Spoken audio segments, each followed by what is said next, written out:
Ուժեղ կապանցիներ, բարև ձեզ։ Կապանը ես հիշում եմ այն ժամանակ, երբ առաջի անգամ մենք սկսել էինք մեր ձևով շարժումը։ Հիշում եք, Սամվել Կարապետյանին կալանավորել էին եկեղեցում պաշտպանելու համար։ Եվ այդ ժամանակ մենք ստեղծեցինք շարժումը, որը այսօր վերածվել է երկրի գլխավոր ընդդիմադիր քաղաքական ուժի, որ այսօր այդ է ներկայացնում երկրում փոփոխություններ բերելու։ Այդ ժամանակ գալով Կապան մենք ստացել ենք մեծ էներգիա, մեծ աջակցություն, որը մեզ օգնել է պայքարի ամբողջ ընթացքում։ Ազնվությամբ եմ ասում, ես միշտ լավ եմ հիշում այդ օրը ու ձեզ ասում եմ, որ այդ օրվա ձեր վերաբերմունքը դեպի մեզ տվեց մեզ մեծ էներգիա բերելու այս փոփոխությունները, վերջապես ստեղծելու ընդդիմադիր ուժ, որը կլինի երիտասարդ, մաքուր ձեռքերով, լավ, պրոֆեսիոնալ մարդկանցով կազմած, որ երկրում որակական փոփոխություններ բերեն։ Այս աշխարհում մի հատ օրենք կա։ Եթե դու մեկին մի բան ես ասում, վատ բան ես ասում, դա քեզ հետ է գալիս։ Նա ՀԿ-ին քննադատում էր ուսուցիչներին հանրահավաքին տանելու համար։ Ինքը ուր գնում է ուսուցիչներին, ովքեր իր հետ չեն, ստիպողաբար տանում են հանրահավաքի։ Եվ ոչ միայն պետական աշխատողներին, պետական աշխատողները դա Հայաստանի Հանրապետության ազատ քաղաքացիներ են իրենց հայացքներով։ Եվ ինչ ինքը ասել է, իր գլխին է եկել, ինչ ինքը քննադատել է, նույնը արել է։ Երիտասարդ թիմը ուժեղ առաջնորդով, ով առաջի անգամ Հայաստանի պատմության մեջ ֆինանսական որևէ կարիք չունի, առաջի անգամ առաջնորդ է գալիս Հայաստանում, ով արդեն ունևոր է, ոչ թե որ ԿՊ-ն եկավ հեծանիվով, դուրս եկավ Range Rover-ով։ Ասում են պետականացրել ենք կոմբինատը, պետականացրել եք, թե ԿՊ-ացրել եք։ Միևնույն ժամանակ 8 տարվա ընթացքում ամեն 3 տարին մեկ խոսք էր տրվում, որ կկառուցվի պղնձի վերամշակման գործարան վերջապես էս մեր երկրում, որ մեր երկրի գլխավոր հարստությունը չենք տանելու Չինաստան հողի տեսքով, վերամշակելու ենք եւ օգտագործելու ենք, չի կատարվել։ Որն է փոփոխությունը մեր առաջարկած։ Որակական Կապանի հանքերը, Քաջարանի հանքերը, Սյունիքի հանքերը, դա մեր արդյունաբերության վերածննդի հիմքն են։ Ցինկը, մոլիբդենը, պղինձը հիմք է լինելու մեր գործազուրկ ժողովրդին աշխատանքով ապահովելու համար, ժողովուրդ։ Այն ծրագրերը, որ մենք ունենք, դա երկրի մեծ տնտեսական առաջխաղացման ծրագրերը։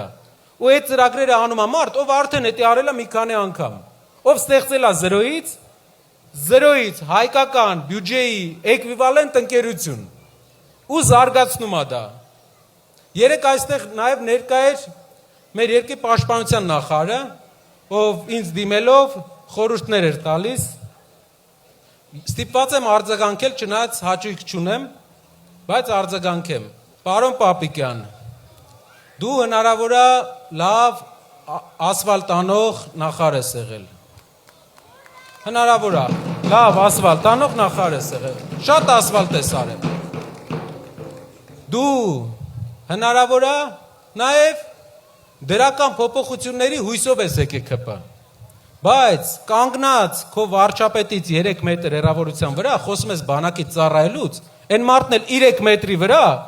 խոսում ես վարչապետի տեխնացուի բանակի ծառայելուց, երբ Սամվել Կարապետյանը ծառայել է բանակին, ամենամեծ աջակցությունն է տվել հայկական բանակին։ Քո ղեկավարը չի ծառայել բանակում։ Ապրիլյան պատերազմին մասնակցել է մայիսին։ Հետևն կանգնած ու դեմքն էլ չի փոխվում։ Ինքը չի ծառայել, մեր ղեկավարը ծառայել է, Սամվել Կարապետյանը ծառայել է։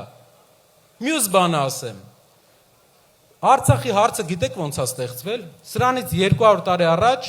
Վարանդայի մելիքներից Մելիք Շահնազարը հեղաշրջում անում Վարանդայում։ Ու կռվում է բոլոր հայ մելիքների հետ։ Ու ասում է, որ ինչու ենք մենք լարված հարաբերություններ հաստատում են վաղտվա թուրքերի հետ։ Ասում է, բարիշ ենք թուրքերի հետ, այն ժամանակվա թուրքերի։ Հրավիրում է թուրքերից Փանախանին ու նվիրում է Շուշիի բերդը։ Թուրքերն էլ համաձայնվում են, ասում են շատ լավ, կսկսենք ընկերություն անել,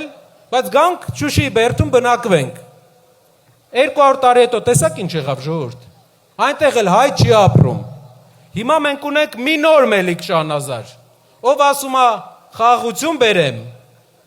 Հայաստանի Սյունիքի դարպասները բացեմ, գան ապրեն ստեղ խաղաղություն լինի։ Լսի, այդ ճամփեն մենք մի անգամ անցել ենք, ու դրա արժեքը կորսված Արցախն է։ Իրանք խաղաղությունը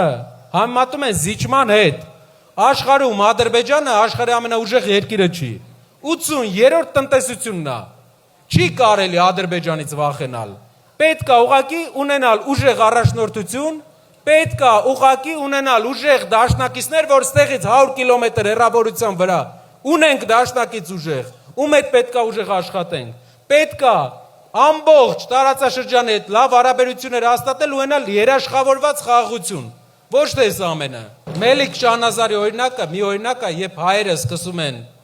խաղաղություն մանգալ, երբեմն դա խառնում են զիջման հետ։ Մենք պետք է չխառնենք դա զիջման հետ։ Մենք պետք է մեր երկիր թույլ չթողենք ոչ 10,000, ոչ 20,000, ոչ 30,000 ադրբեջանցի, որովհետև մենք գիտենք, թե դա ինչ հետևանք ունի։